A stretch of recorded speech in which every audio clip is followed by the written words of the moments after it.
Hey guys, it's a hazy, snowy day. Just changed to rain. I was gonna go skiing out front, but I'll wait for it to change back to snow. But it's time to do a greenhouse update because that's just good weather for it. And we've had an ongoing gopher problem for a year and a half in here. So we decided it's a good time to solve that problem. Now remember, this geothermal greenhouse has about 700 gallons of water and is able to maintain a temperature of 32 degrees or higher where we live. And you can see here Alan is now remediating the problem. We're digging down 24 inches in our bed, and we're going to line this with landscape fabric with a 1/4 inch, which you can get for $100 a roll, 100-foot roll, and we have enough to do the job. But I also want to point out that we're saving some crops here. We already replanted all the garlic out in other places. We have some chard growing, some white kale, and a bed of arugula here, which is not very spicy, more sweet. But we're gonna wait. We're waiting on that to seed. You can see that. We got a celery coming up. Some leftover chard, and just fed the chickens. A bunch of this stuff we're pulling up. I planted some radish in here, and some kale, and some lettuce. So we'll be able to harvest that.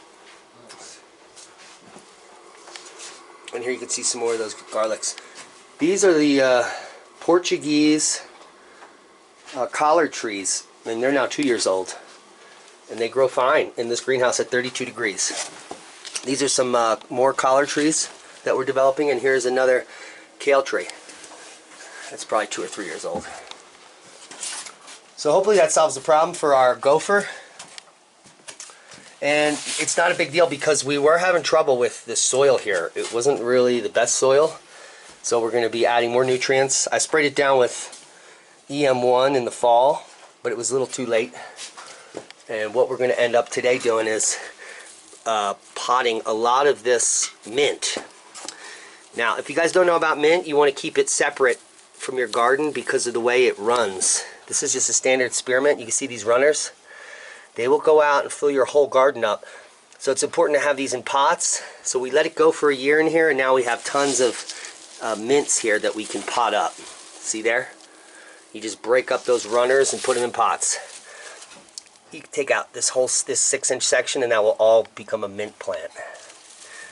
So it's almost like a poison ivy the way it grows, the mint here.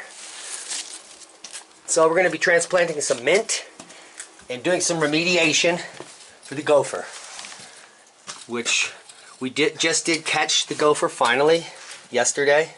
I fed him to the chickens, and hopefully we're going to keep the gopher, or any gophers, from getting back in here. Thanks for watching. Oh, one other thing before we leave, that even in this cloudy day, the geothermal systems are working. For those that don't know, we have chimneys here, and several hundred feet of tubing that goes down as deep as 4 feet, a 36-inch perimeter wall with a climate battery that heats the floor. But that wasn't enough, and we had to add this water to make the system work. So this 700 gallons of water, not only do we use it for watering, but in the area we're in, it never gets mosquitoes or algae or anything really bad, because we live in the high mountains. Thanks for watching. Hit that like button, that share. Don't be scared. Be prepared.